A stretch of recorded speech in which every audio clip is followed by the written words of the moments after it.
Okay friends, అందరికీ శుభోదయం. మనము త్రిపుర రహస్య దీపిక ఒకటి చెప్పుకున్నాము, ఒక అధ్యాయము. ఈరోజు సెకండ్ అధ్యాయం చెప్పుకుందాము.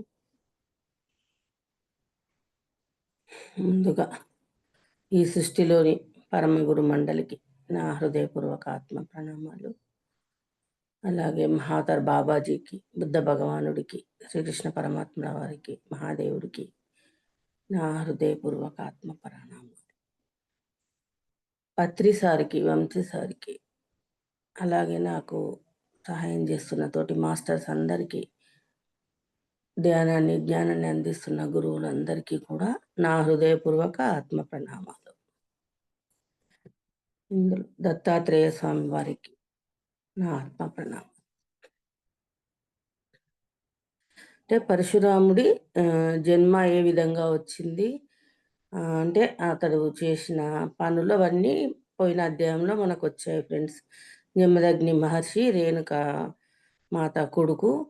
అంటే రేణుకామాతను ఒకసారి తల నరకమంటే కూడా తండ్రి చెప్పిన దానికి ఎదురు చెప్పకుండా నరికేస్తాడు. తర్వాత మళ్ళీ వరం అడిగితే మళ్ళీ బతికించమని కోరుకుంటాడు అన్నట్టు. అవన్నీ తండ్రిని కూడా ఒక రాజు చంపినప్పుడు మళ్ళీ క్షత్రియ వంశాన్ని అంతా నాశనం చేస్తాడు. తర్వాత ఏంటంటే రియలైజ్ అవుతాడు, పశ్చాత్తాపం చెందారే, నేను చేసిన పని ఏంటి, నేను ఎంత తప్పు చేశాను అని చెప్పి ఇంకా కోపంతో క్రోధంతో చేస్తాడు. అంటే తల్లికి మాటిస్తాడు, వాళ్ళందరినీ నాశనం చేస్తానని. ఆ మాట కోసం అంటే తను అన్ని తప్పులు చేశాడు. తర్వాత రియలైజేషన్ అయ్యి మళ్ళీ దత్తాత్రేయ స్వామి వారిని పట్టుకుంటాడు అన్నట్టు. అంటే ఎలా నేను దీని నుంచి బయటపడాలి అంటే స్వామి ఫస్ట్ త్రిపురాదేవి ఉపాసన చేయమంటాడు ఒక 41 రోజులు.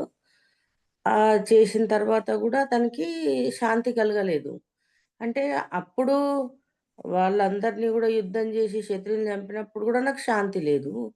ఇప్పుడు నేను పూజలు చేస్తున్నా, మరి ఒక క్రతువు చేస్తున్నా, యజ్ఞం చేస్తున్నా, మరి ఇప్పుడు కూడా నాకు శాంతి లేదు అని చెప్పి మళ్ళీ దత్తాత్రేయుల వారి వద్దకు వచ్చిండన్నట్టు.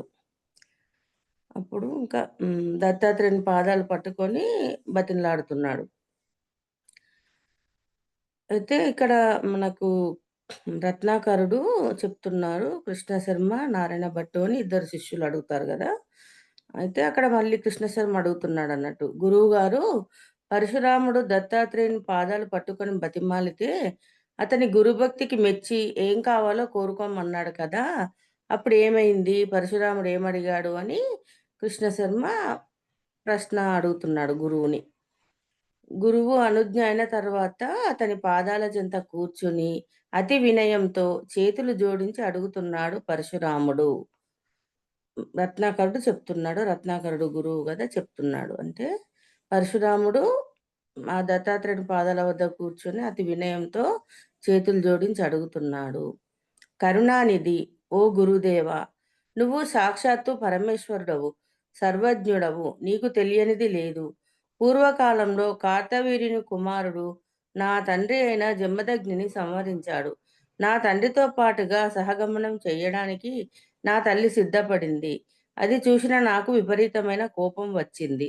దాంతో క్షత్రియ వంశ నిర్మూలన చేస్తాను అని శపథం చేసి 21 సార్లు దండయాత్ర చేసి గర్భంలో ఉన్న పిండంతో సహా క్షత్రియ సంహారం చేశాను. అంటే మళ్ళీ జరిగింది చెప్తున్నాడు పరశురాముడు. అంటే నువ్వు సాక్షాత్తు పరమేశ్వరుడు, నీకు అన్నీ తెలుసు, సర్వజ్ఞుడవు, నీకు తెలియనిది లేదు. అయితే ఏం జరిగిందని మళ్ళీ ఒకసారి గురువుకు గుర్తు చేస్తున్నాడు పరశురాముడు. అంటే తనకు తానుగా గుర్తు చేసుకుంటున్నాడు.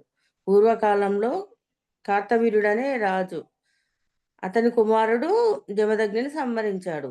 ఇంకా తల్లి కూడా సహగమనం చేస్తానంటే అడ్డుపడతాడు. అడ్డుపడి ఆ కోపంతో వాళ్ళందరినీ నేను 21 సార్లు దండయాత్ర చేసి గర్భంలో ఉన్న శిశువుతో సహా, పిండంతో సహా మళ్ళీ అంటే జన్మించకుండా క్షత్రియులు అనేది రావద్దు అనే ఉద్దేశంతోని గర్భంలో ఉన్న పిండంతో సహా సంహారం చేస్తాడన్నట్టు.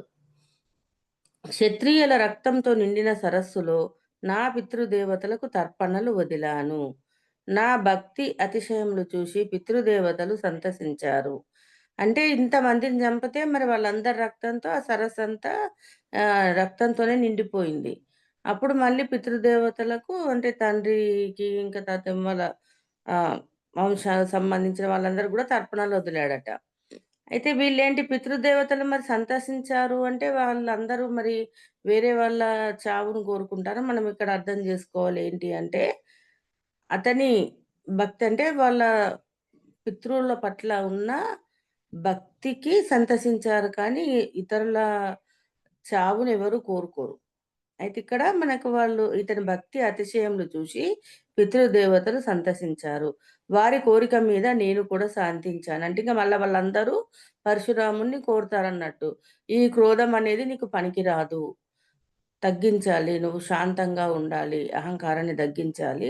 క్రోధం ఎక్కడికించి అంటే కోపం అనేది ఎక్కువైంది గదా! దాన్ని వాళ్ళందరూ నువ్వు శాంతపడాలి అని కోరుకుంటే అప్పుడు శాంతిస్తాడన్నట్టు.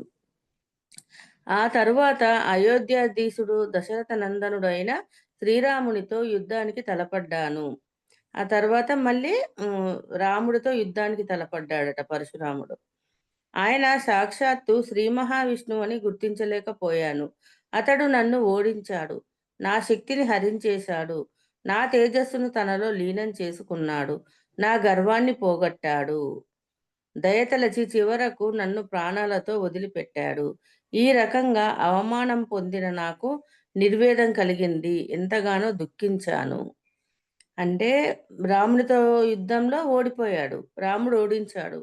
ఇతని శక్తినంతా హరింపజేశాడు. అంటే ఇంక మళ్ళీ ఆ గర్వం, అహంకారం ఏదైతే ఉందో అవన్నిటిని పరశురాముని యొక్క తేజస్సును గూడా తనలో లీనం జేసుకున్నాడు అంటే, అతని లోపల ఒక అహంకారంతో పేరుకుపోయింది గదా! అంటే ఇంకా నేను గొప్ప, నాకంటే ఎవరు లేరు. ఇప్పుడు క్షత్రియ వంశాన్నంతా నాశనం జేయడము. అంటే అతని లోపలున్న గర్వాన్నంతా తీసేసాడన్నట్టు. ఇంకా ఒక ప్రాణాలతో వదిలిపెట్టాడు. అంటే జీవోత్సవంలాగా మిగిలిపోయాడు.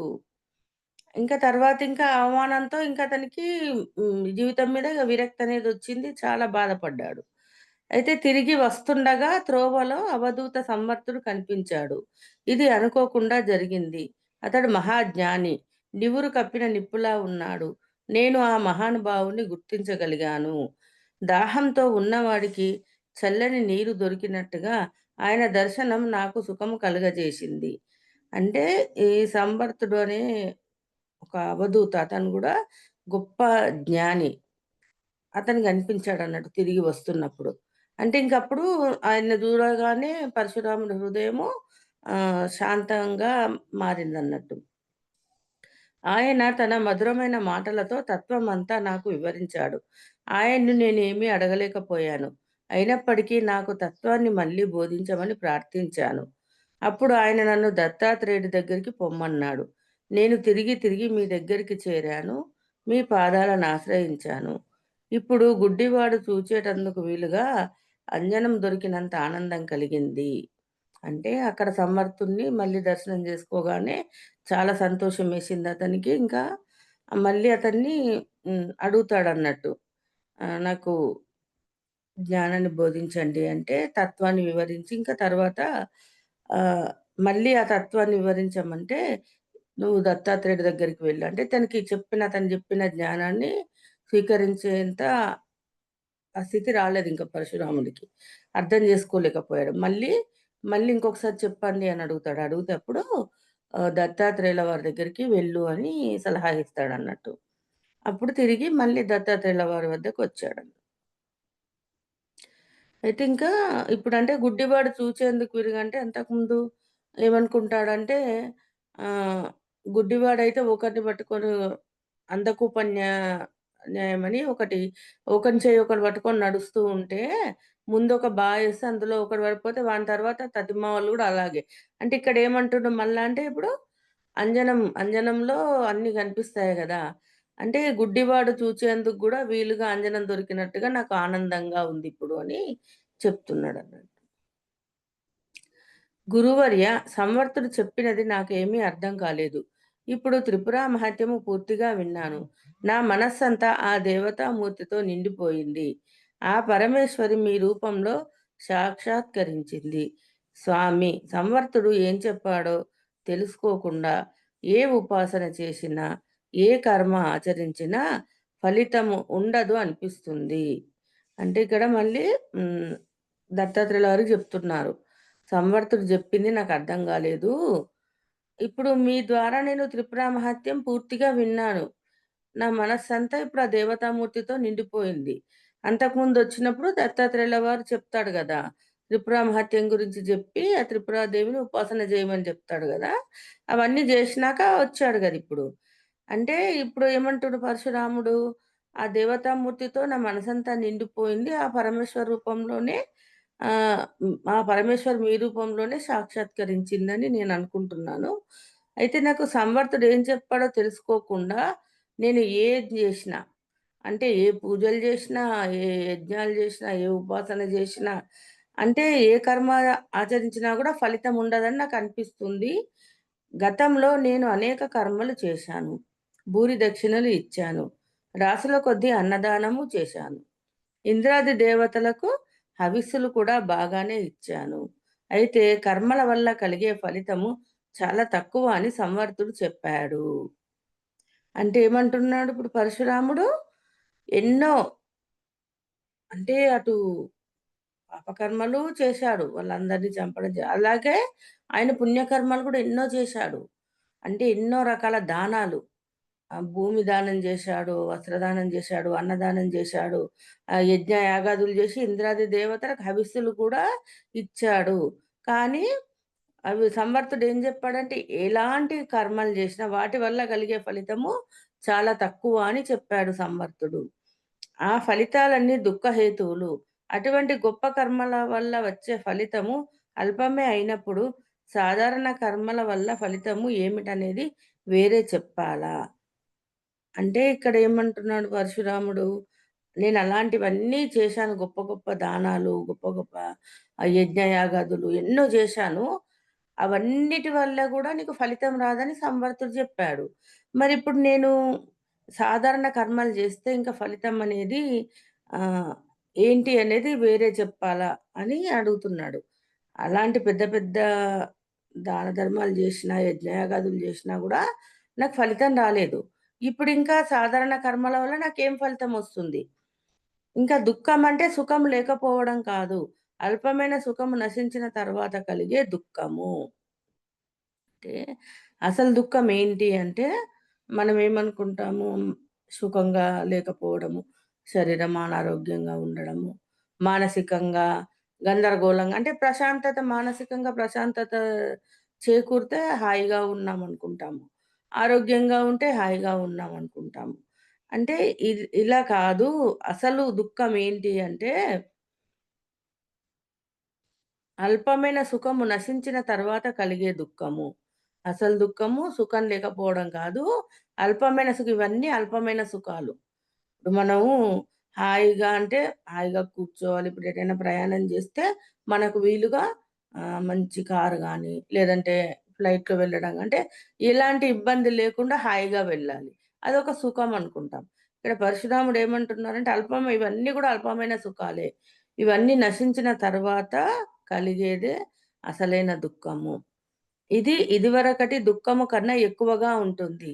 అంటే భౌతిక శరీరంతో తనేవైతే దుఃఖాలు వాటికంటే గూడా ఇది ఎక్కువగా ఉంటుంది. ఈ అసలైన దుఃఖము, అల్పమైన సుఖం నశించిన తర్వాత వచ్చే దుఃఖము ఇంకా ఎక్కువగా ఉంటుంది. దాన్నస్సలు భరించలేము. కాబట్టి అల్ప సుఖమే అసలైన దుఃఖము. అందుకే ఏమంటున్నారు అల్ప సుఖం ఏదైతే ఉందో అదే అసలైన దుఃఖము. ఈ కర్మల వల్ల ఉత్తర జన్మలు ఉంటాయి. కాబట్టి మృత్యువు నుండి తప్పుకోలేము.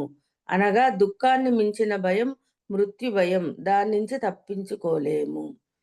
అంటే పరశురాముడు అంత పెద్ద మహర్షికి జన్మించాడు. ఆయన గూడా ఎంతో సాధన జేశాడు. మహాదేవుడికి తపస్సు జేసి గండ్రగొడ్డలి సాధించాడు. అంటే మరి ఎంత సాధన జేసినా గూడా మరక్కడ తృప్తనేది లేదు అని తనకు తాను మళ్ళీ వెనుకకు తిరిగి నేనేం జేషినా నాకు తృప్తనేది రాలేదు. నేనేం జేయాలి అనేది పట్టుకుందతని లోపల. ఇప్పుడు అతను అంతమందిని చంపాడు. పశ్చాత్తాపం చెందాడు.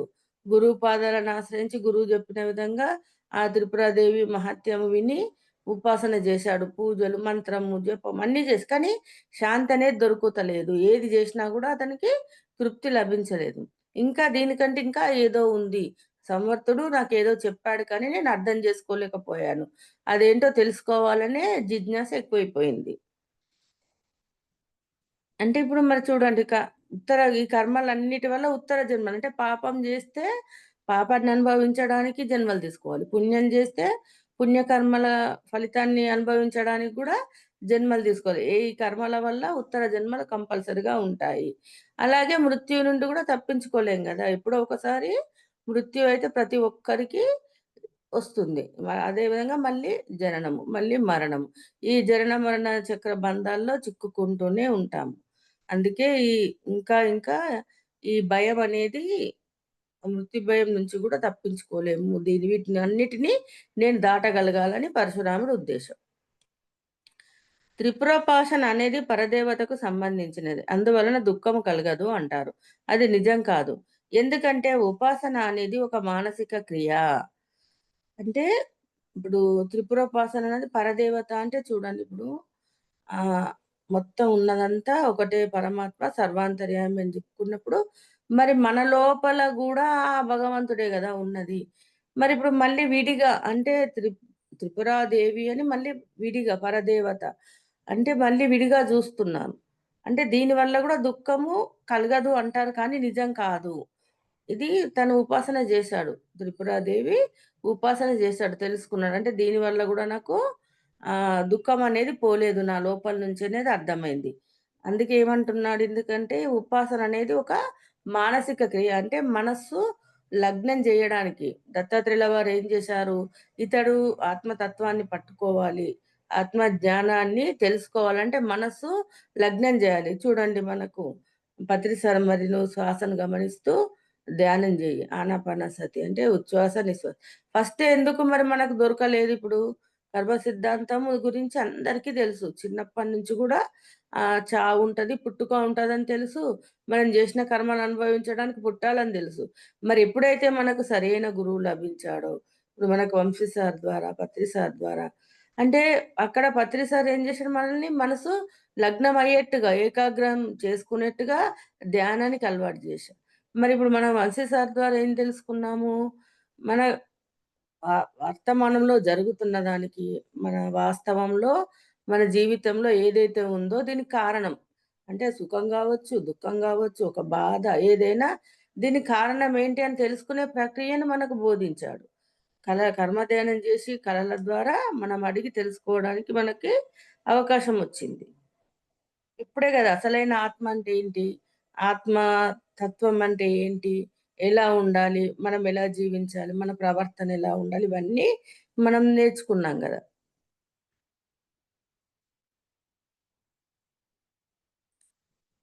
అయితే ఈ ఫలితాలన్నీ గూడా చాలా తక్కువ, అల్పమైనవని జెప్పాడు. అయితే ఉపాసన అనేది గూడా ఒక మానసిక క్రియ. అయితే ఇది గూడా ఒక కర్మే. అంటే మిగతా కర్మలన్నీ ఎలా జేస్తున్నామో కర్మ అంటే ఒక పని గదా! అదే విధంగా ఈ ఉపాసన అనేది గూడా ఒక కర్మనే. మిగిలిన కర్మల కన్నా అది వేరైనది కాదు. అందుచేతనే ఉపాసన కూడా చిన్న పిల్లలు ఆడుకునే ఆటలాగా నిష్ప్రయోజనమైనది. మరి ప్రతి పని ఎలా చేస్తున్నామో ఇది గూడా అలానే. దీనివల్ల గూడా ఏం లాభం లేదు. ఆహ్, నాకింకా అన్ని కర్మల్లానే ఇది వేరేది కాదు. ఇది గూడా ఒక కర్మలాగానే అనిపిచ్చింది. ఇదొక చిన్న పిల్లలు ఆడుకునే ఆటలాగా అనిపించింది అని పరశురాముడు అడుగుతున్నాడన్నాడు దత్తాత్రేయుల వారిని.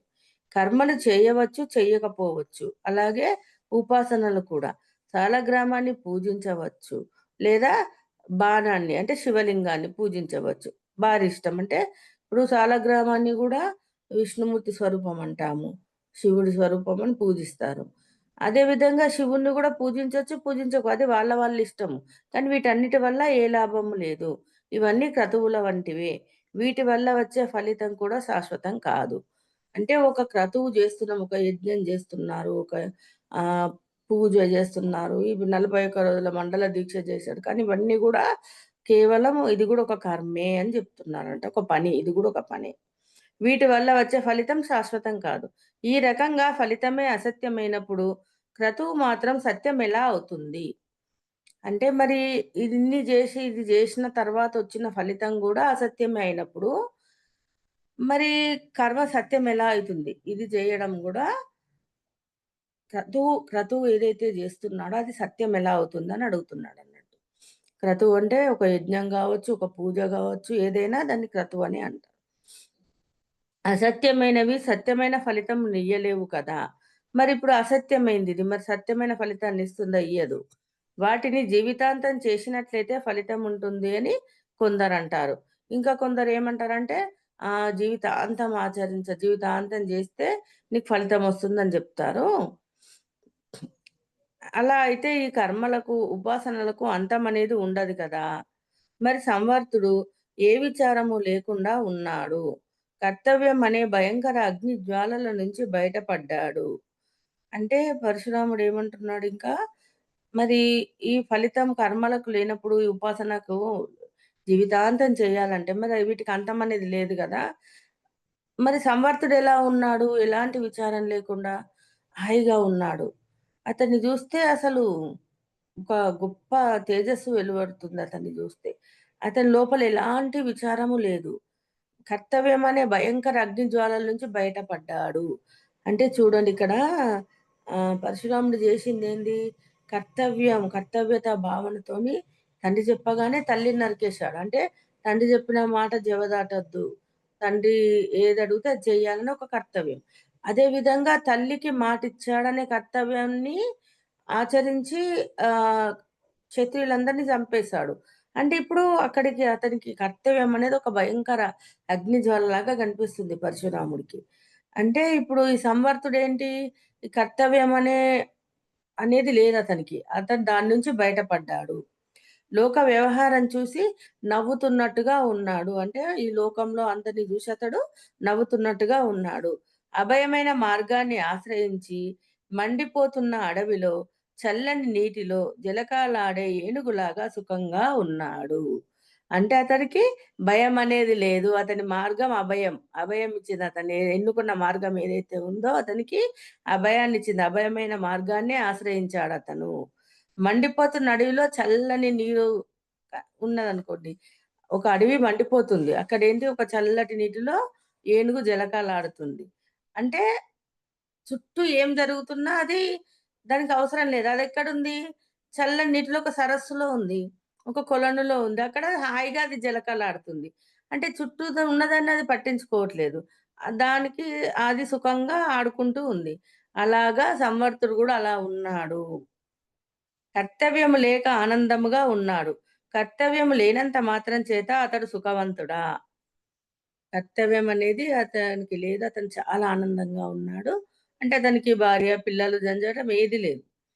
మరి కర్తవ్యం లేనంత మాత్రాన సుఖవంతుడా అని అడుగుతున్నాడు మళ్ళీ. అనవచ్చు. ఈ లోకంలో కర్తవ్యమే మహా దుఃఖానికి కారణము. కర్తవ్యము లేని దశ సుషుప్తి. ఆ దశలో సుఖము కనిపిస్తోంది కదా! అంతే కదండీ! ఇప్పుడు మనం భౌతిక శరీరంతో పొద్దంతా మనము అంటే కంపల్సరీ ఏదో ఒకటి పొద్దున్న లేవగానే మన శరీరానికి కావాల్సినయన్నీ సమకూర్చుకోవాలి. కాలకృత్యాలు తీర్చుకోవాలి. మళ్ళీ తినడానికి తిండి, తాగడానికి టీ, పాలు అంటే ఇట్లా రోజు అలానే గడుస్తుంది. మరి మనకెప్పుడు ఇప్పుడు మన మనసు పని జేయందెప్పుడు? పొద్దున్నంతా లేచింది గుర్త మనకి ఇది జేయాలి, అది జేయాలి, ఇది ఇల్లు శుభ్రం జేసుకోవాలని, వంట జేసుకోవాలని, ఆఫీస్‌కెళ్ళాలి. ఇలాంటివన్నీ ఉంటాయి గదా! మరి అస్సలు సుఖమనేది ఎప్పుడు సుషుప్తావస్థలోనే ఆ దశలోనే సుఖంగా ఉంటుంది. కర్తవ్య త్యాగం వల్ల సంవర్తుడు ఈ స్థితిని ఏ విధంగా పొందగలిగాడు? అంటే కేవలం సుషుప్త అవస్థలోనే సుఖమనేది ఉంటుంది. మరి ఈ సంవర్తుడు హ్మ్. మామూలుగా పొద్దంతా అలానే ఉంటున్నాడు. అతనెప్పుడు జూసినా ప్రతి క్షణం గూడా అతను చాలా సంతోషంగా కనిపిస్తున్నాడు. అంటే అతను కర్తవ్యం అనేది త్యాగం జేయడం వల్లనా? కర్తవ్య త్యాగం వల్ల సంవర్తుడు ఈ స్థితిని పొందగలిగాడా? ఏ విధంగా పొందగలిగాడు అని పరశురాముడు అడుగుతున్నాడు. గతంలో కనిపించినప్పుడు ఆయన నాకు ఏం చెప్పాడు?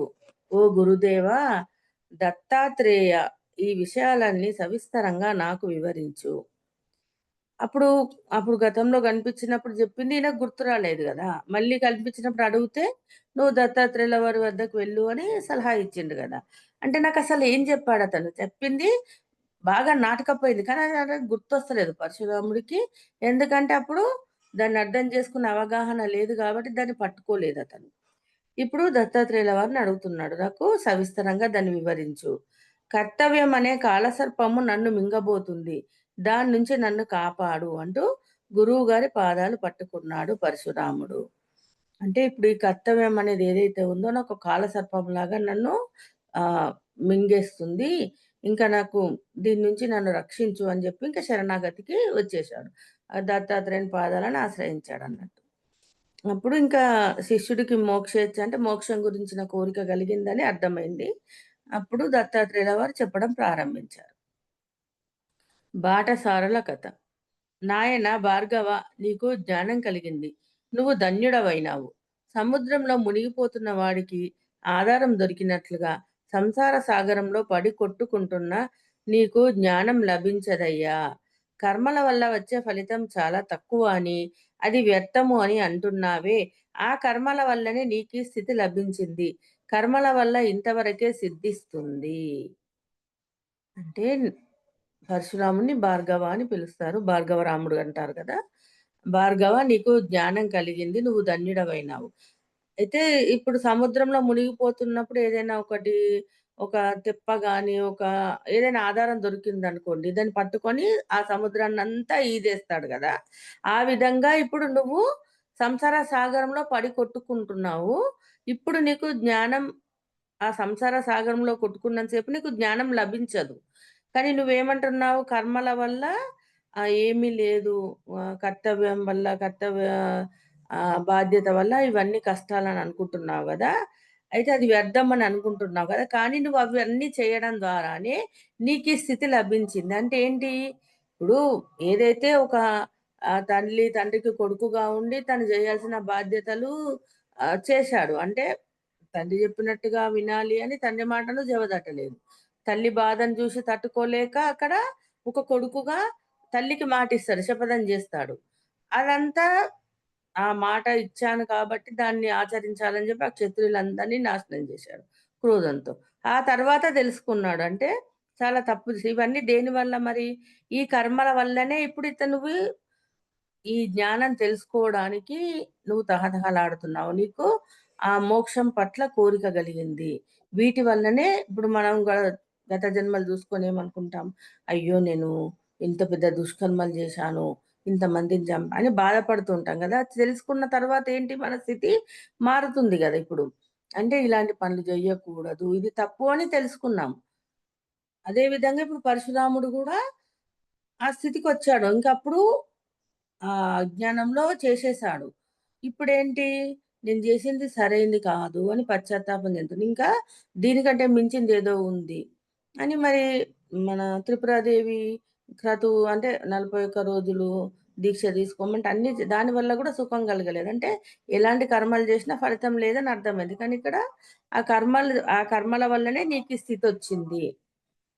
అంటే కర్మల వల్ల ఇంతవరకు మాత్రమే సిద్ధిస్తుంది అని జెప్తున్నాడు దత్తాత్రేయులు. ఎటువంటి కర్మలు జేసినా పాపకర్మలు, పుణ్యకర్మలు ఏవైనా పాపకర్మల ద్వారా పశ్చాత్తాపం చెందినప్పుడు ఇప్పుడు మళ్ళీ దేవిని ఆశ్రయించాడు. మళ్ళీ ఉపాసన జేశాడు. కానీ అది చేయడం వల్ల ఇప్పుడు నీకు ఈ స్థితికొచ్చావు. ఇప్పుడు నువ్వు మోక్షాన్ని కోరుకునే స్థితి నీ లోపలొచ్చింది. అంటే ఇంకా ఏదో ఉంది. ఇంకా నేను దెలుసుకోవాల్సిందేదో ఉంది అని దాని ద్వారానే నీకు ఈ కోరికనేది కలిగింది అని చెప్తున్నారు. అందరి హృదయాలలోనూ ఉండేది ఆ త్రిపురాదేవి. ఆమె దహరాకాశ రూపిణి. దహరాకాశంలో ఉంటుంది.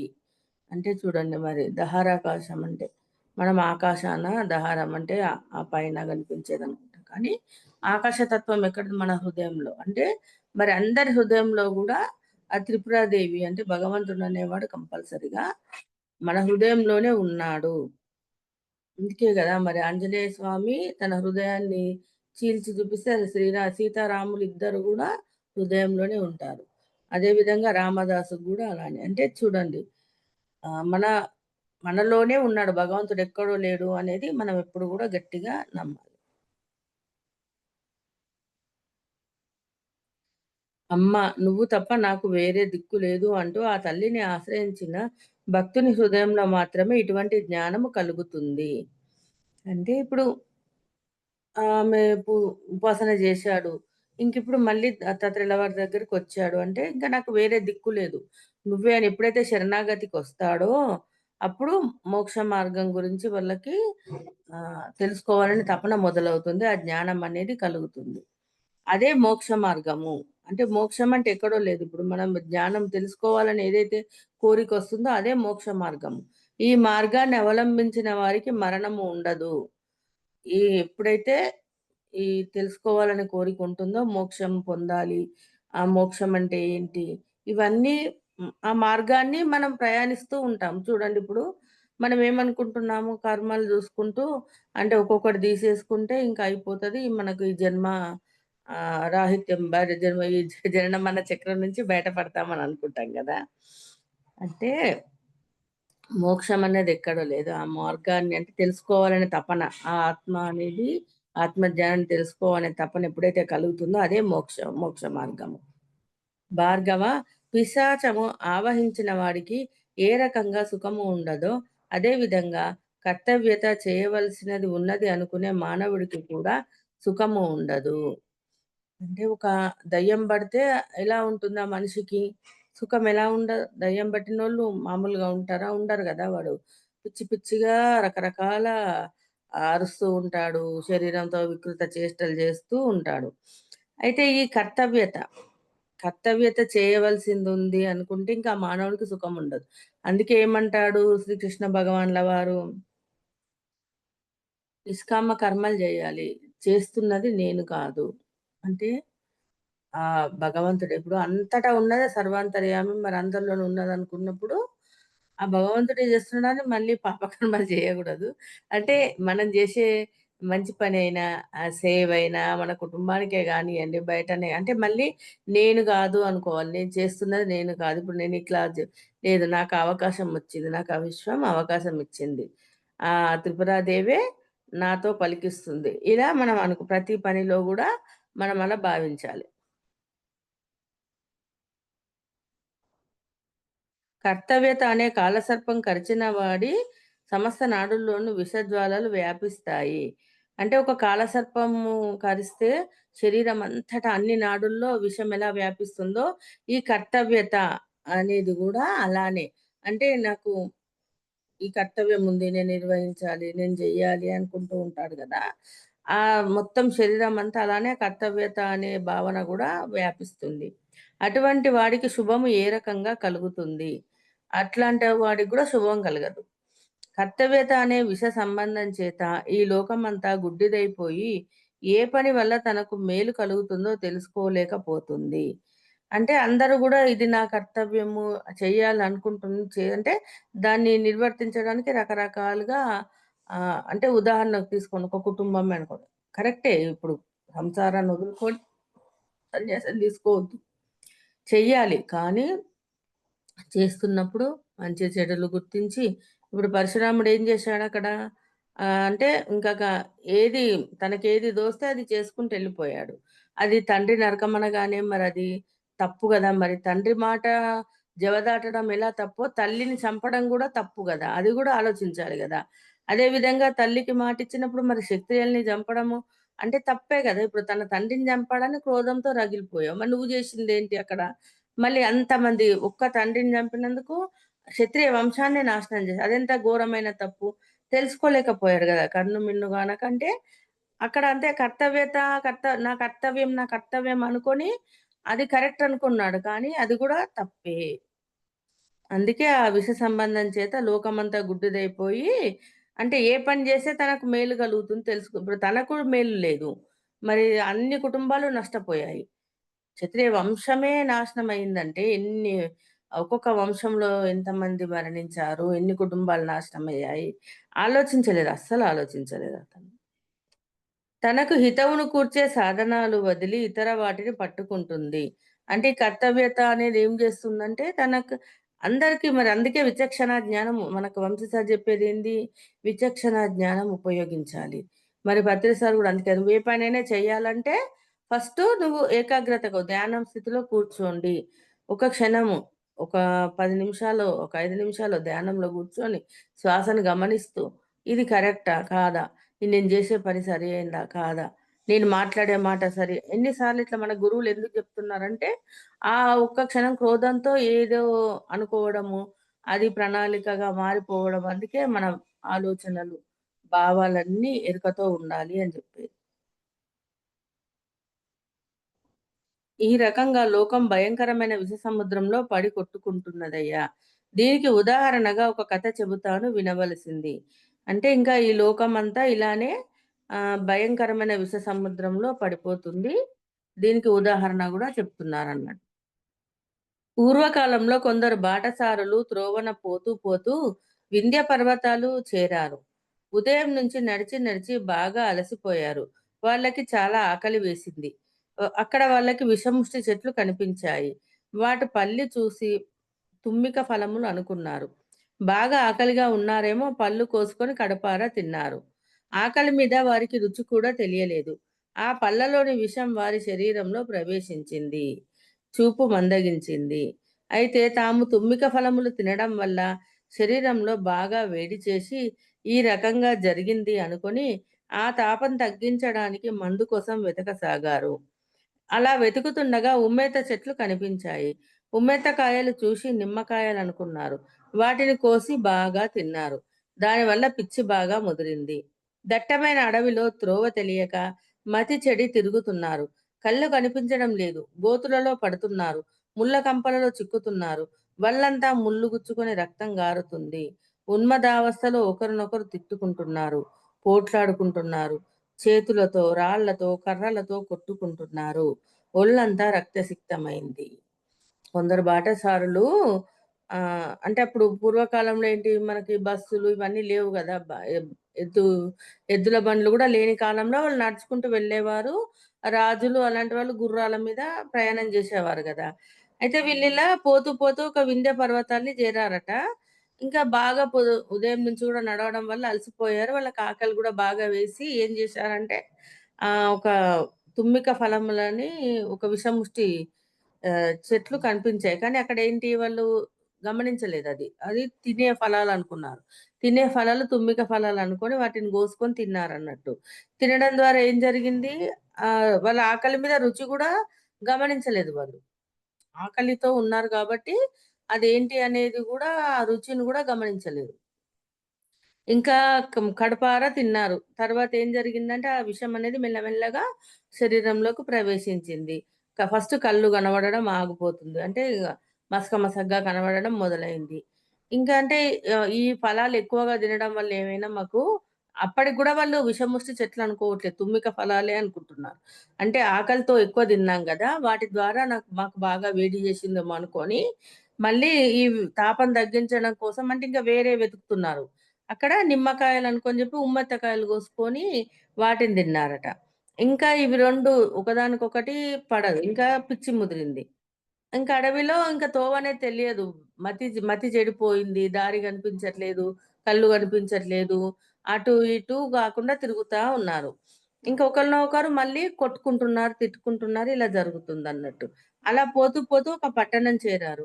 రాజద్వారం దగ్గరికి వచ్చారు. లోపలికి వెళ్ళబోయారు. ద్వారపాలకులు అడ్డగించారు. అది ఏ దేశమో తెలియదు. రాజెవరో తెలియదు. అయినప్పటికీ ద్వారపాలకులతో పోట్లాటకు దిగారు. అంటే అలా వెళ్తూ, వెళ్తూ ఒక పట్టణం చేరారు. అంటే ఒక రాజద్వారం దగ్గరికొచ్చారు. లోపలికి వెళ్ళబోతే అక్కడ ద్వారపాలకులు అడ్డగించారు. అంటే వీళ్ళకు ఆ దేశమేదో తెలియదు. ఆ దేశానికి రాజెవరో తెలియదు. కానీ వచ్చారు. ఇంక కావలి వాళ్ళు వాళ్ళను పట్టుకొని వాళ్ళు లోపలికి వెళ్ళాలని కొట్లాటకు దిగితే ఇంకా వాళ్ళు పట్టుకొని కొడుతున్నారన్నట్టు వీళ్ళను. ఇంకప్పుడేం చేసేది లేక వీళ్ళంతా బాటసారులందరూ గూడా తలా ఒక దిక్కు 4 వైపులకు పరిగెత్తారు. అలా పరిగెడుతూ కొందరు అగడతలలో పడిపోయి, వాటిలోని మొసళ్ళకు ఆహారమైనారు. కొందరు అగడతలలోని నీటిలో పడి చచ్చిపోయారు. కొంతమంది ద్వారపాలకులు ప్రాణాలతో పట్టుకున్నారు. అలా పరిగెత్తినప్పుడు ఏం జరిగింది? అగడ్తలు అంటే అప్పుడు కోట చుట్టూ గూడా చిన్న చిన్న గుంతలు తవ్వి నీళ్ళతో నింపేవారు ఆ గడతలు. కందకం అంటారు గదా! దాంట్లో మొసళ్ళు గూడా ఉండేటియి. ఎందుకంటే బయట దేశం నుంచి యుద్ధానికొచ్చినా ఫస్ట్ వాటిని దాటుకొని రావాలి. వాళ్ళకి కనబడకుండా పడిపోతే మొసళ్ళకి ఆహారం అయిపోయేవాళ్ళు. అంటే కోటకు రక్షణ కోసం వాళ్ళు చుట్టూ అగడతలు నిర్మించేవాళ్ళన్నట్టు. అందులో పడి కొందరు మొసళ్ళకి ఆహారమైనట్టు, కొందరేమో నీళ్ళలో ఊపిరాడక చనిపోయారు. కొందరు ఈ ద్వారపాలకులకు ప్రాణాలతో దొరికారన్నట్టు. ఓ పరశురామ! లోకహితం అనే భ్రమతో కర్తవ్యం అనబడే విషయానికి లోనై మోహాంధులైపోతున్నారయ్యా మానవులు. నువ్వు ఆ అంధకారంలో నుంచి బయటపడ్డావు. ధన్యుడవైనావు భార్గవ. ధన్యుడవైనావు. అంటే ఏమంటున్నారు? ఇప్పుడు వాళ్ళెలా జేశారో కర్తవ్యం అంటే ఒక పని మీద, ఒక కర్తవ్యం మీద వాళ్ళు బయటకెళ్లారు. ఎళ్లారా తొవ్వంటి ఆకలైతే ఆ పండ్లు కోసుకో అంటే గుడ్డి వాళ్ళలాగా అక్కడ ఆకలికి ఇంకా ఏమి గమనించలేదు వాళ్ళు. వాళ్ళ విచక్షణ జ్ఞానాన్ని గూడా కోల్పోయారు. అవి తినే పండ్లా? కావా? అనేది గూడా గమనించలేదు. అంటే దాని తర్వాత ఏం జరిగింది మళ్ళీ? ఇలా దా కళ్ళు కనిపించలేదు. గుడ్డివాళ్ళుగా మారిపోయారు. దారి తెలియక ఏ దారి దొరికితే దాన్ని పట్టుకొని బయటకొచ్చారు గదా! అదే విధంగా లోకమంతా గూడా అంటే మేము లోకహితం అంటే లోకహితం కోసం అది గూడా తప్పే. పని జేస్తున్నామంటారు గదా! విశ్వం కోసం పని జేస్తున్నామంటారు. మన కుటుంబం కోసం అంటే మన జన్మ ప్రణాళిక ఏదైతే ఉందో అంటే ఈ కర్తవ్యం అనే విషయానికి లోనయ్యి మోహాంధులైపోతున్నారు. అందుకే ఇప్పుడు నువ్వు అంధకారంలోంచి బయటపడ్డావు. మానవులందరూ గూడా అదే విధంగా ఉన్నారు. ఇప్పుడు నువ్వు దాని నుంచి బయటపడ్డావు. ధన్యుడవైనావు అని చెప్తున్నారు. అంటే చూడండి మరిప్పుడు మనమైతే ఎప్పుడైతే ఆహ్, ఆత్మ సత్యం అని తెలుసుకున్నామో, మరి ఆ పరమాత్మ అందరిలోనే ఉన్నాడు. అంటే ఇప్పుడేం జేస్తున్నాం? మనలో మార్పొచ్చిందా? రాలేదా? అంటే కనీసం చీమని చంపడానికి గూడా ఆలోచిస్తున్నాం. అంటే అది గూడా దాని లోపల గూడా ఉన్నది ఆ పరమాత్మ స్వరూపమే అని మనం ఆలోచిస్తున్నామా లేదా? తలలో పేనుని చంపాలన్నా ఆలోచిస్తున్నాము. నేను తప్పు జేస్తున్నాను అనే విషయంలో ఆలోచిస్తున్నాం. అంటే సత్యం దెలుసుకున్న తర్వాత మన స్థితి ఎలా ఉంది? సత్యం తెలియక ముందు ఎలా ఉంది? ఇప్పుడు అంతకుముందు ఏంటి? జర్రి కనబడ్డా చీపురుతో కొట్టి చంపేసేవాళ్ళము. చెప్పుతో కొట్టి చంపేసేవాళ్ళము. మరిప్పుడేం జేస్తున్నాము? అయ్యో! అది గూడా ప్రాణే కదా! దాన్ని బతిమలాడుతున్నాం. కొంచెం వెళ్ళవే తల్లి వద్దు ఇక్కడ ఉండొద్దు నువ్వు అని బతిమలాడుతున్నాము. దాన్ని పంపించి. ఏదో విధంగా అది మన ప్రార్థనను అంగీకరించి వెళ్ళిపోతుంది. అంటే ఆ స్థితి అనేది మనకెప్పుడైతే తోవ దొరికిందో, ఒక సత్య మార్గాన్ని సత్యం ఏంటో తెలుసుకొని సత్య మార్గంలో వెళ్తున్నామో, మన ఆలోచనలు మారిపోయాయి. మన ప్రవర్తన గూడా మారుతుంది. అదే విధంగా ఇప్పుడు పరశురాముడికి ఆ స్థితొచ్చింది. బ్రాహ్మణుని కథ. పరమ శ్రేయస్సు అనబడే ఆ మహాసౌధాన్ని పొందడానికి విచారము అంటే విమర్శ. వివేచనం అనేది మొదటి మెట్టు. అదే అన్నిటికి మూలము. అంటే మరి పరమ శ్రేయస్సు అంటే మనం ఏమనుకుంటున్నాం? మోక్షం. మోక్షం పొందాలి. మోక్షం పొందితే ఇంక అదే శ్రేయస్సు. అంటే ఈ బాధల నుంచి, దుఃఖాలు ఇవన్నీ గూడా దాటుకొని వెళ్తామనేది మనం అనుకుంటున్నాం. అయితే దాన్ని పొందాలంటే విచారం అనేది మొదటి మెట్టు. దాన్ని పొందాలంటే ఏం గావాలి మరి? విచారము, విమర్శ, వివేచనము అనేది మొదటి మెట్టు. అదే అన్నింటికి మూలము. మంచి విచారణ గనక లేకపోతే ఎవ్వరికీ ఎప్పుడూ క్షేమం కలగదు. విచారం అనేది అన్నింటినీ మించినటువంటిది. ఈ విచారణ లేనందువల్లే జనం మోహానికి దాసులవుతున్నారు. విమర్శించి చూసేవాడు అన్ని విషయాలలోనూ విజయాన్ని సాధిస్తాడు. అంటే చూడండి, విచారం అంటే మనకు మన గురువు ఏం చెప్పారు మనకు వంశీ సార్? అంటే సెల్ఫ్ చెక్ జేసుకోవాలి ఏదొచ్చినా. మన లైఫ్‌లో ఏదొచ్చినా ఒకరెవరన్నా మనల్ని ఒక మాట అంటే ఎందుకన్నారంటే, నేను ఎప్పుడో వాడికి ఏదో ఇతరులని మాట అన్నానేమో అని మళ్ళీ మనం వెనక్కెళ్ళి చూసుకుంటున్నాం, విచారిస్తున్నాము. ఏదొచ్చినా మన జీవితంలోకి ఒకటేదొచ్చినా ఇప్పుడేం జరుగుతుంది మనము దాన్ని విమర్శ జేసుకుంటున్నాం. ఇదెందుకొచ్చింది నా లైఫ్‌లోకి? నేనెందుకు బాధపడుతున్నాను? పోనీ వాళ్ళంటే అన్నారు. నేనెందుకు బాధపడుతున్నాను? అంటే నేనా తప్పు జేశానేమో గతంలో అనేది మళ్ళీ మనము విచారణ జేస్తున్నాము. మంచి విచారణ లేకపోతే ఎప్పుడు క్షేమం కలగదు. ఇప్పుడు మా విచారం అనేది అన్నిటికి మించినటువంటిది. ఈ విచారణ లేనందువల్లనే జనం మోహానికి దాసులవుతున్నారు. మరి ఇలా అంతకుముందేంటి మనకు తెలియకప్పుడు బాధలు పడ్డాము.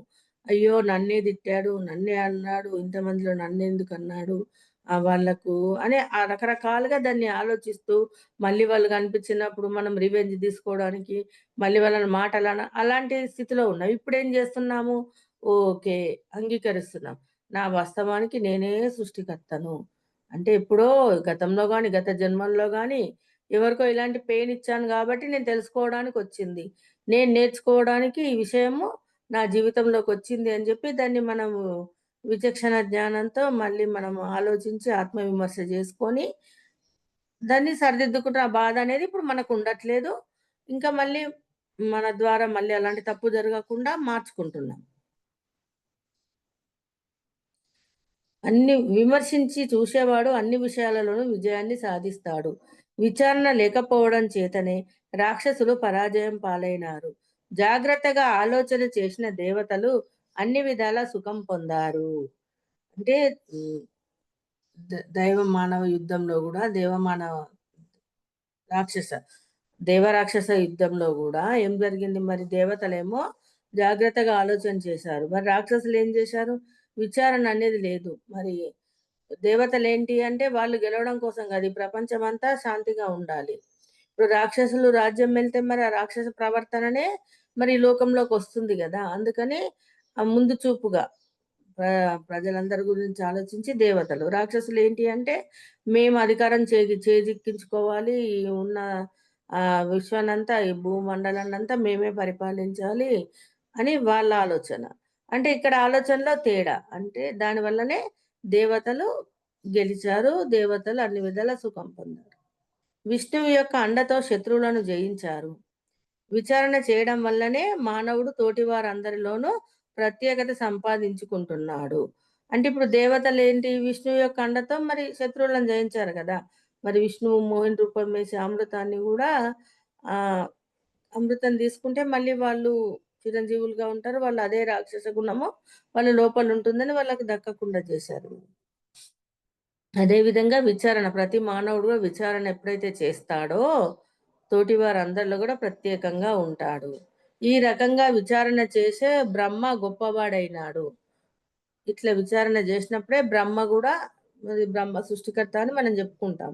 అంత గొప్పవాడైనాడు. శ్రీరాముడు గూడా సుగుణ సంపన్నుడైనప్పటికీ, బుద్ధిమంతుడైనప్పటికీ, విచారణ చేయకపోవడం వల్లనే బంగారు లేడియందు కోరిక గలవాడై అనేక కష్టాలు పొందాడు. అదే రాముడు ఆలోచన చేసినందువల్లనే సముద్రం మీద సేతువు నిర్మించి రాక్షస గణాన్ని నిర్మూలించగలిగాడు. అంటే చూడండి రాముడు గూడా ఇప్పుడు సుగుణ సంపన్నుడు, బుద్ధిమంతుడు. కానీ సీతమ్మ బంగారులేడి కనబడగానే అడిగిందని జెప్పి అంటే ఒక్క క్షణం గూడా ఆలోచించలేదు. అది తేవడానికి పరిగెత్తాడు. దాని ద్వారా ఏం జరిగింది? అనేక కష్టాల పాలయ్యాడు. కానీ మళ్ళీ మళ్ళీ విచక్షణ జ్ఞానంతో ఆలోచన చేసినందుకు మరి సముద్రం మీద సేతువు నిర్మించగలిగాడు. అదే రాముడు ఆ పరిస్థితిలో అలా జరిగింది. మరిప్పుడు మళ్ళీ ముందాలోచన జేసి ఎలా మరి ఈ సముద్రాన్ని దాటాలి? దీనికి ఏం జేస్తే పని జరుగుతుందన్న ఆలోచనతో సేతువు నిర్మించాడు. అప్పుడు ఆహ్, సముద్రం మీదకెంచి గూడా నడిచి లంకను జేరుకొని ఆ రాక్షస గణాన్ని నిర్మూలించగలిగాడు. సృష్టికారకుడు బ్రహ్మ. అతడు కూడా యుక్తాయుక్త వివేచన చెయ్యకపోవడం వల్లనే అతని శిరస్సు ఛేదించబడింది.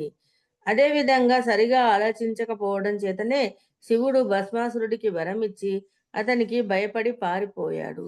మరి విష్ణువు భృగుపత్నిని వధించి భూలోకంలో అనేకసార్లు జన్మించేటట్టుగా శాపం పొందాడు. ఈ రకంగా దేవతలు, రాక్షసులు, నరులు అందరూ సరియైన విచారణ చేయకపోవడం వల్లనే అనేక కష్టాలు పొందారు. అంటే బ్రహ్మ సృష్టికారకుడు అని చెప్తాం గదా! అతను గూడా అవి ఆలోచన జేయకపోవడం వల్లనే బ్రహ్మ శిరస్సు గూడా ఛేదించబడింది. అదే విధంగా శివుడు భస్మాసురుడికి వరమిస్తాడు గదా! అతను ఏం వరం కోరుకుంటాడో అతని చెయ్యి ఎవరి తల మీద పెట్టినా వాళ్ళు బూడిదగా మారిపోతారు.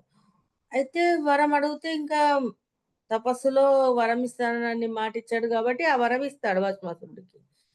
మరి ఆఖరికొచ్చేసరికి శివుడి చెయ్యి మీద శివుడి తల మీద చేయి పెట్టడానికొస్తాడు. అప్పుడు మళ్ళీ విష్ణువు మళ్ళీ ఒక ఆడ రూపంలో వచ్చి డాన్స్ జేస్తూ నాతో డాన్స్ జేస్తే నీకు గెలిస్తే ఆమె అందానికి మోహం పడతాడన్నట్టు భస్మాసురుడు. ఆమెను గావాలని గోరుకుంటే నాకు నాతో నాట్యం జేసి దానిలో గెలిస్తే నేను నీకు దక్కుతానని చెప్తుంది. నాట్యం జేసేటప్పుడు తన చెయ్యి ఇక్కడ బెట్టుకుంటే అతను గూడా సేమ్ అలానే నాలానే జేయాలంటుంది. అలా ఆ భస్మాసురుడు నాశనమైపోతాడు. అదే విధంగా మరి విష్ణువు భృగు పత్నిని వధించి అంటే మనకు సీతాయనంలో చెప్పుకున్నాం. భృగు పత్నిని తన ఇష్టానుసారమే ఆమెను కావాలని వధించడు. అప్పుడు గూడా దేవతలకు, రాక్షసులకు యుద్ధం అయితే ఆమె శుక్రాచార్యుడు ఆమె కొడుకన్నట్టు.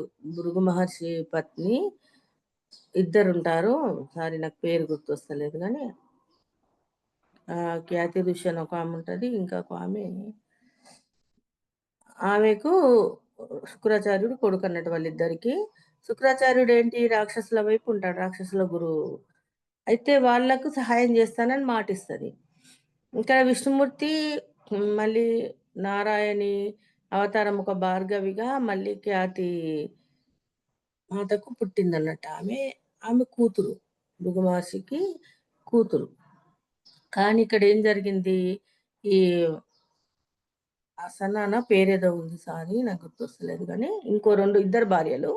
ఈ భార్యకు శుక్రాచార్యుడు కొడుకు కావడం వల్ల వాళ్ళకి సహాయం చేస్తానని మాటిస్తే, ఇప్పుడు రాక్షసులు గెలిస్తే మళ్ళీ లోకమంతా అల్లకల్లోలం అయిపోతుంది గదా!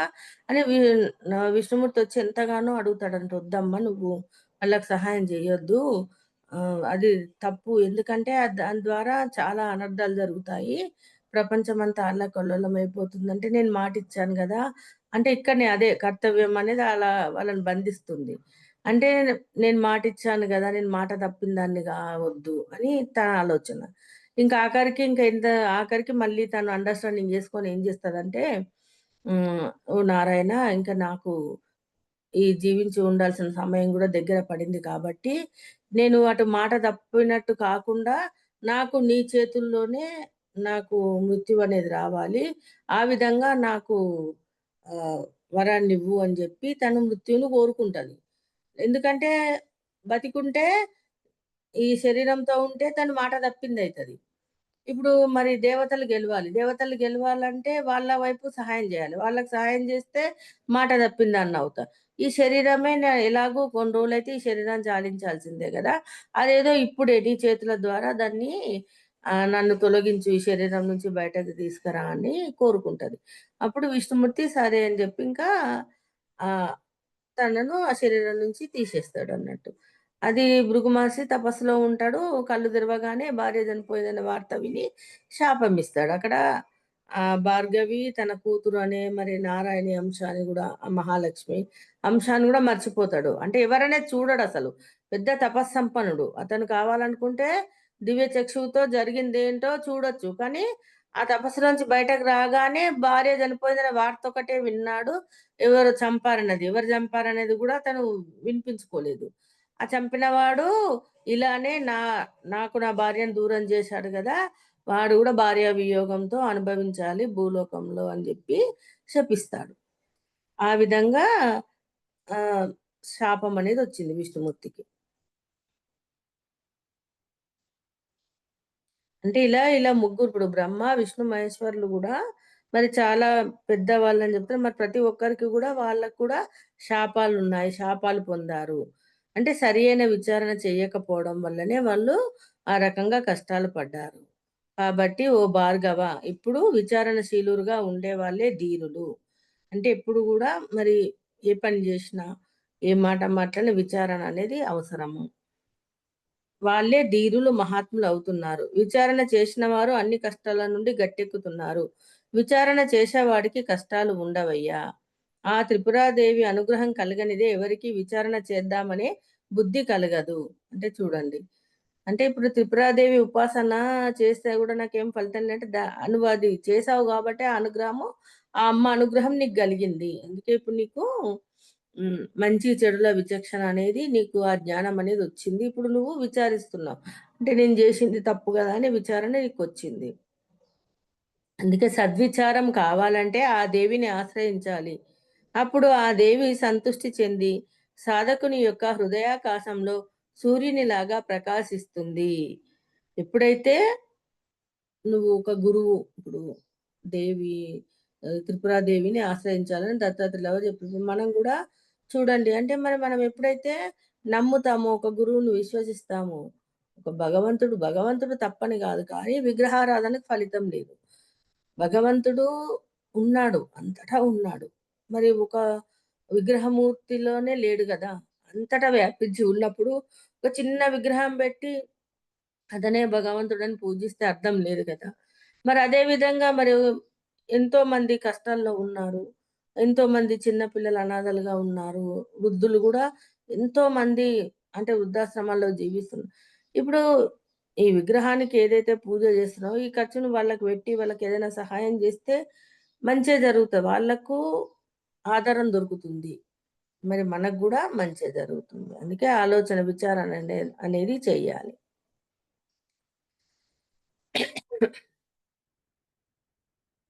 అయితే ఇక్కడ ఏం చెప్తున్నానంటే, ఇంకా ముందుగా సద్గురువు వద్ద దీక్ష తీసుకోవాలి. ఆ గురువు చెప్పిన విధంగా త్రిపురాదేవిని ఆరాధించాలి. ఈ ఆరాధనకు నిర్మలమైన భక్తి, శ్రద్ధ ఉండాలి. ఈ త్రిపుర మహత్యము వినడం వల్ల ఈ భక్తి శ్రద్ధలు కలుగుతాయి.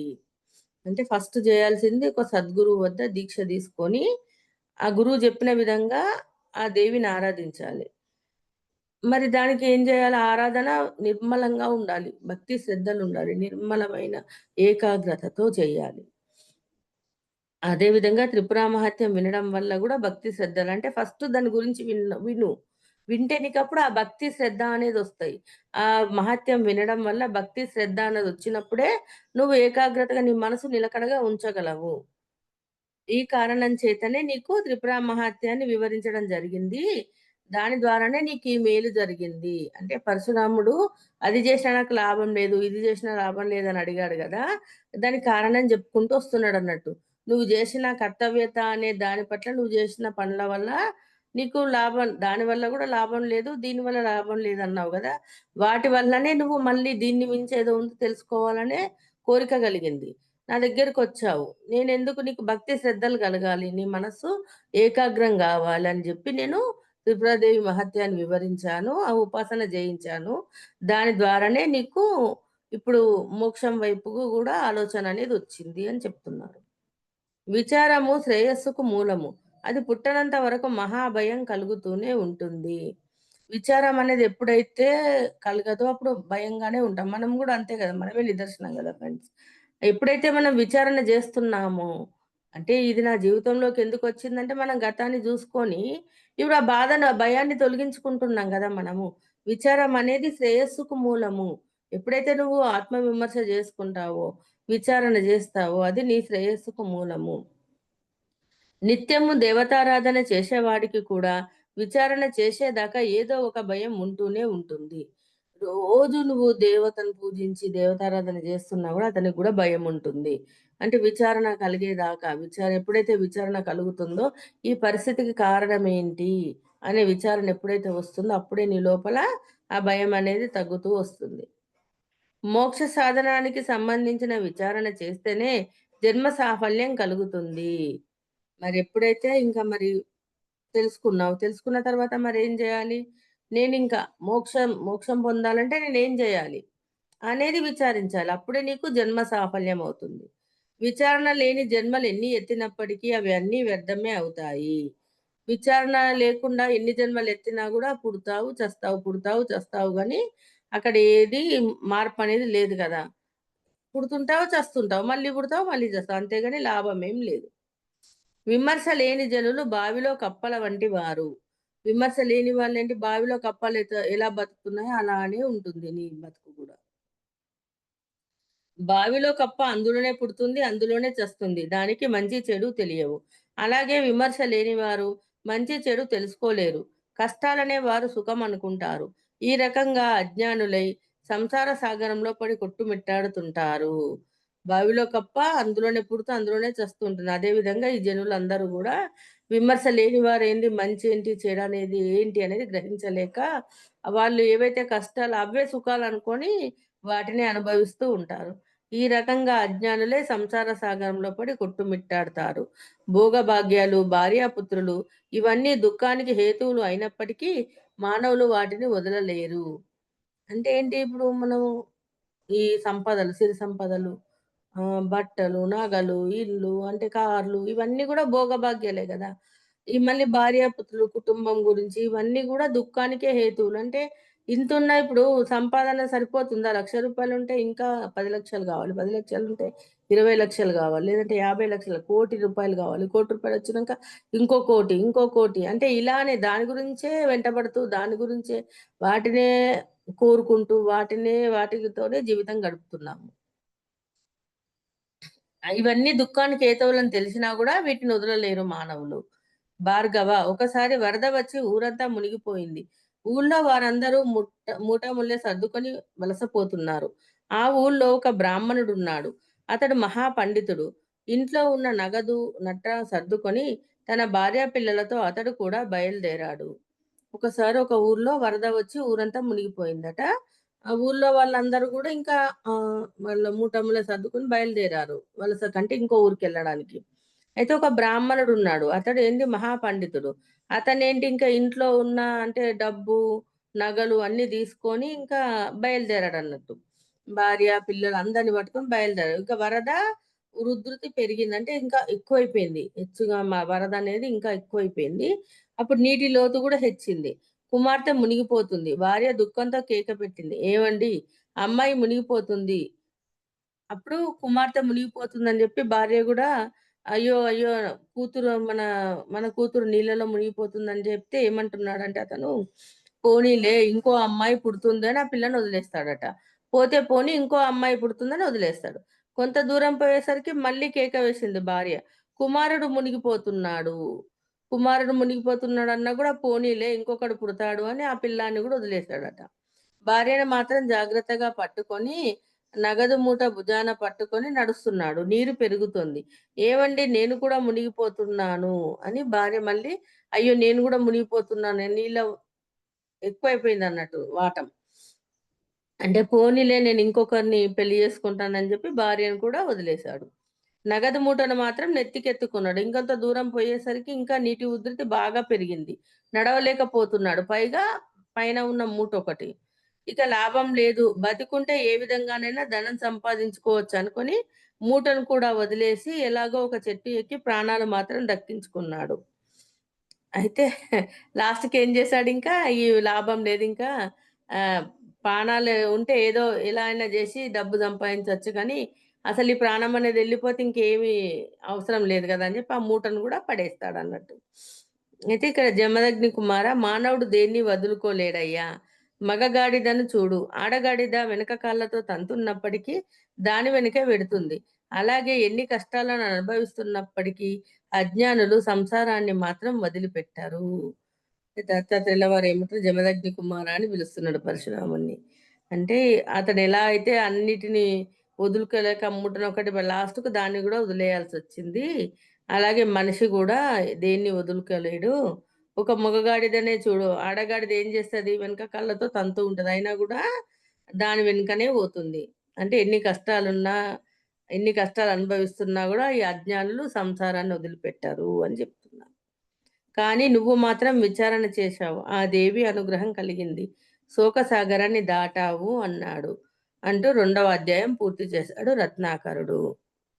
అంటే ఇప్పుడు నువ్వు విచారణ చేయడం ద్వారా నీకు ఆ దేవి అనుగ్రహం కలిగింది గాబట్టి నువ్వు సంసార సాగరాన్ని దాటి ఇప్పుడు మోక్ష సాగరం వైపు ప్రయాణం జేశావు అని చెప్తున్నాడు. అంటే చూడండి మరి మనకు గూడా గురువులు అందుకే ఇప్పుడు సంసారంలో ఉంటూనే నిర్వాణం ఎంత హాయిగా అందించారు. పత్రి సార్ గాని, వంశీ సార్ గాని సంసారంలో ఉంటూనే నువ్వు ఎలా ఉండాలి? బంధాల్లో ఉంటూనే బంధరాహిత్యాల్లో ఉండాలి. అంటే ఇవన్నీ ఉన్నాయి కరెక్టే. కానీ ఇదంతా గూడా ఒక నాటకమే గదా! నువ్వు జేయాల్సింది చెయి. అంతేగాని దాని మీద ఫలితాన్ని ఆశించకు. మళ్ళీ చేస్తున్నది నేను అని కాకుండా ఒక ఇది నా కర్తవ్యం అని అనుకో. కానీ అక్కడ విచారణ చేసి చేసే పనికి గూడా కంపల్సరీగా విచారణ అనేది అవసరము. అనేది మనకి ఈరోజు అధ్యాయంలో అర్థమైంది. విచారణ కంపల్సరీ ఓకే ఫ్రెండ్స్. నాకు ఈ అవకాశాన్ని ఇచ్చిన విశ్వానికి, మాస్టర్స్‌కి, సద్గురుస్ మూవ్‌మెంట్‌కి, వంశీ సార్‌కి, సుకన్య మేడంకి, మణిమాల మేడంకి అందరికీ వేల వేల కృతజ్ఞతలు. ఎవరికైనా ఏమైనా డౌట్స్ ఉన్నాయా?